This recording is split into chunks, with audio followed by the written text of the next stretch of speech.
రాష్ట్రంలో తెలుగుదేశం కూటమి సునామీ సృష్టించింది. 165 స్థానాలతో ప్రభంజనం సృష్టించింది.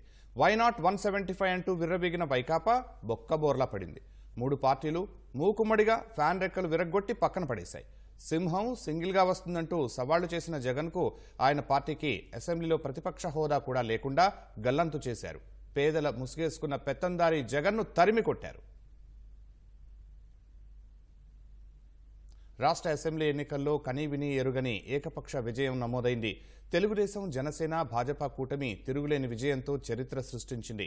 వైనాట్ 175 అంటూ తలగరేసిన వైకాపాను సకల జనులు నేలకేసి కొట్టారు. ఉద్యోగులు ఉతికారేశారు. టీచర్లు గుణపాఠం చెప్పారు. అంగన్వాడీలు బెత్తమెత్తారు.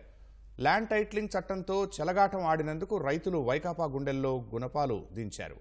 ఉచిత ఇసుక తీసేసిన పాపానికి జగన్ ప్రభుత్వాన్ని భవన నిర్మాణ కార్మికులు కుప్పకూల్చారు. నిరుద్యోగులు నిలువునా పాతరేశారు. అక్కా చెల్లెళ్లు చీదరించుకున్నారు. అవ్వాతాతలు ఎగ్జిట్ బటన్ నొక్కేశారు. అధికార మదంతో మూసుకుపోయిన వైకాపా కళ్లు తెరిపించేలా 175 అసెంబ్లీ స్థానాలకు గాను కూటమి ఒకటే 165 స్థానాలు కైవసం చేసుకుంది. తెలుగుదేశం ఒకటే సొంతంగా 136 స్థానాలు గెలుచుకుని అసెంబ్లీలో అతిపెద్ద పార్టీగా అవతరించింది. జనసేన పోటీ చేసిన 21 సీట్లలోనూ సత్తా చాటింది. పోటీ చేసిన అన్ని స్థానాల్లో జయభేరి మోగించిన పార్టీగా రికార్డు సృష్టించింది.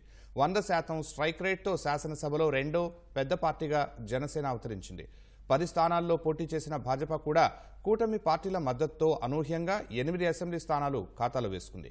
ఏపీ అసెంబ్లీలో భాజపా ఇన్ని అసెంబ్లీ స్థానాలు గెలవడం ఇదే తొలిసారి.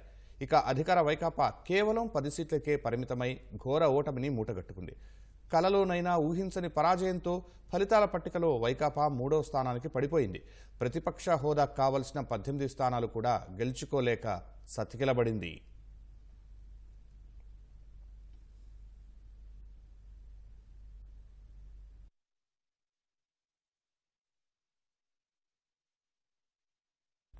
సునామీ వస్తే ఊళ్లకు ఊళ్ళు గల్లంతైనట్లే ఈ ఎన్నికల్లో వైకాపా అడ్రస్ కూడా గల్లంతైంది. జిల్లాలను కూటమి క్లీన్ స్వీప్ చేసింది. మొత్తం 8 ఉమ్మడి జిల్లాల్లో వైకాపా కనీసం ఖాతా తెరవలేకపోయింది. ఉమ్మడి విజయనగరం, శ్రీకాకుళం, ఉమ్మడి గోదావరి, కృష్ణా, గుంటూరు, నెల్లూరు, అనంతపురం జిల్లాలను స్వీప్ చేసిన కూటమి వైకాపాను చావుదెబ్బ కొట్టింది. జగన్ సొంత జిల్లా కడపలో మాత్రమే 3 స్థానాలు దక్కించుకుని వైకాపా కాస్త పరువు నిలుపుకోగలిగింది. పులివెందులలో జగన్ గెలిచినా మెజార్టీకి పడిపోయింది. 61,176 ఓట్ల ఆధిక్యంతో గెలిచిన జగన్ 2019 ఎన్నికలతో పోల్చితే 28,000 ఓట్ల మెజార్టీ కోల్పోయారు.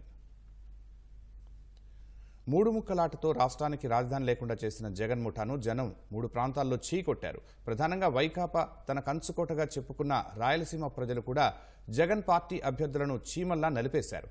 రాయలసీమలో మొత్తం 52 అసెంబ్లీ స్థానాలుండగా కూటమి ఏకంగా 45 స్థానాలు కొల్లగొట్టింది. వైకాపా ముక్కి మూలిగి 7 స్థానాలతో సరిపెట్టుకుంది. అమరావతిని ఆగమాగం చేసిన జగన్ను రాజధాని ప్రాంత ఓటర్లు జీరో చేసేశారు. రాజధాని ప్రాంతంలోని 33కు 33 సీట్లను కూటమే గెలుచుకుంది.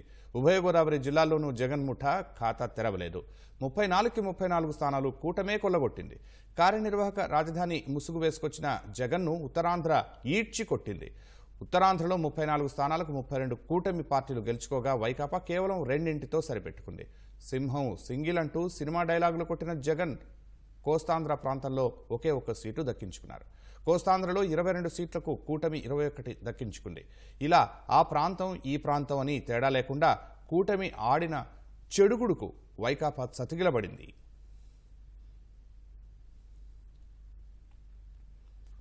ఐదేళ్లు అరాచక, అప్రజాస్వామిక, నియంతృత్వ పోకడలతో రాష్ట్రాన్ని సర్వనాశనం చేసిన జగన్పై ప్రజలు ఓటుతో వేటేశారు. దుర్మార్గపు పాలనకు చరమగీతం పాడారు. ఏ ఈవీఎం తెరిచినా hello AP, bye bye YCP అనే తీర్పే కనిపించింది. కౌంటింగ్ ప్రారంభం నుంచే కూటమి ప్రభంజనం స్పష్టమైంది. ఏ దశలోనూ ఆ పార్టీ అభ్యర్థులు వెనుదిరిగి చూసుకోలేదు. రౌండులో ఆధిక్యం పెంచుకుంటూ విజయ తీరాలకు చేరుకున్నారు. పెద్దిరెడ్డి మినహా జగన్ మంత్రివర్గ సహచరులంతా మట్టికరిచారు. బొత్స, ధర్మాన వంటి సీనియర్ నేతలను ఓటర్లు ఇంటికి పంపారు. సామాజిక న్యాయం ముసుగులో జగన్ 5 ఉప ముఖ్యమంత్రులను జనంలోకి పంపినా ఎన్నికల బరిలో ఒక్కరూ కనీస పోటీ ఇవ్వలేక ఇంటికి పోయారు. శాఖలను పట్టించుకోకుండా ప్రతిపక్షాలపై నోరు పారేసుకోవడమే పనిగా పెట్టుకున్న మంత్రుల జాతకాలను ఓటర్లు మడత పెట్టేశారు.